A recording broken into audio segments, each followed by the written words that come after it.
স্বামী হারানোর মাত্র কয়েক মাস পর ফেসবুকে এক জন্মদিনের পোস্ট, আর তাতেই তোলপাড় চারদিক। সবাই এখন জানতে চায় আসলেই কি আবার বিয়ে করেছেন নারী উদ্যোক্তা রুবাইয়াত ফাতেমা তনি। রুবাইয়াত ফাতেমা তনি দেশের পরিচিত নারী উদ্যোক্তা ও influencer. Fashion house Sanvee's by Tony এর স্বত্বাধিকারী তিনি, যার বর্তমানে সারা দেশে 12টি শোরুম চলছে সফলভাবে। সামাজিক যোগাযোগ মাধ্যমে ছড়িয়ে পড়েছে তনির বিয়ের গুঞ্জন, কারণ সম্প্রতি তিনি ফেসবুকে এক ব্যক্তির জন্মদিন উদযাপনের ছবি পোস্ট করেছেন, যেখানে লেখা ছিল, জন্মদিনের শুভেচ্ছা। তোমার মতো বিশেষ একজনের জন্মদিন উদযাপনের জন্য বছরে একটা দিনই যথেষ্ট নয়। এই পোস্ট দেখেই অনেকে ধরে নিয়েছেন তনি আবারও বিয়ে করেছেন। এই আলোচনার সূত্রপাত হয়েছে সম্প্রতি তার ফেসবুকে ছবিগুলো পোস্ট করার পরপরই।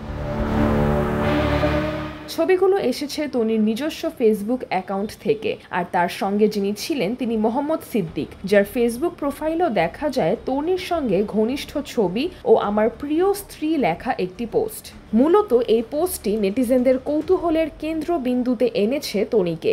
সবাই জানতে চাইছে, এটা কি সত্যি তনির নতুন সংসারের সূচনা, নাকি নিছক ব্যক্তিগত সম্পর্কের প্রকাশ?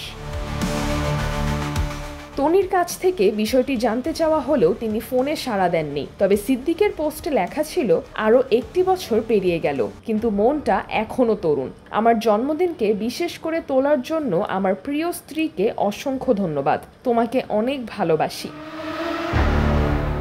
তথ্য অনুযায়ী মোহাম্মদ সিদ্দিক মানসিব টেলিকমের মালিক ও ব্যবস্থাপনা পরিচালক। তিনি যুক্তরাজ্যের ডি মন্টফোর্ট বিশ্ববিদ্যালয় থেকে পড়াশোনা করেছেন এবং বর্তমানে সেখানেই বসবাস করছেন। তনির জীবন বরাবরই আলোচনায়। তার দ্বিতীয় স্বামী শাহাদাত হোসাইন ব্যাংককের একটি হাসপাতালে অসুস্থতার কারণে মারা যান এবছরের শুরুতে। এর আগে প্রথম স্বামীর সঙ্গে বিচ্ছেদের পর ভালোবেসে বিয়ে করেছিলেন শাহাদাতকে। বয়সের ব্যবধান নিয়ে অনেক সমালোচনাও সহ্য করতে হয়েছে তাকে, কিন্তু তিনি সবসময় বলেছেন, দিন শেষে শান্তিতে থাকতে চাই, এটাই সবচেয়ে বড় ব্যাপার।